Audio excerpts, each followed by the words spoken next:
şəxsiyyət vəsiqəsi, pasport, sürücülük vəsiqəsi və nəqliyyat vasitələrinin qeydiyyatı üzrə xidmətlər onlayn təqdim ediləcək. Bu barədə Daxili İşlər Nazirliyi məlumat yayıb. Nazirliyin məlumatında bildirilir ki, vətəndaşların gündəlik həyatını asanlaşdırmaq, dövlət xidmətlərinin keyfiyyətini və əlçatanlığını artırmaq, o cümlədən ölkəmizin rəqəmsal transformasiya prosesini sürətləndirmək məqsədi ilə bir sıra xidmətlərin təkmilləşdirilməsinə dair təkliflər hazırlanıb.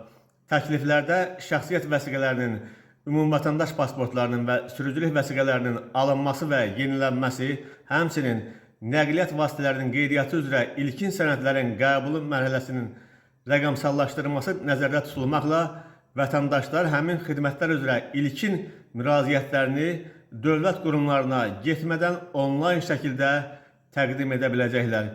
Təşəbbüs ölkənin rəqəmsal hökumət modelinin daha da güclənməsinə, dövlət xidmətlərinin keyfiyyətinin artırılmasına və vətəndaş məmnunluğuna xidmət edəcək, eyni zamanda BMT-nin dayanıqlı inkişaf məqsədlərinə töhfə verəcək deyə Daxili İşlər Nazirliyinin məlumatında bildirilir.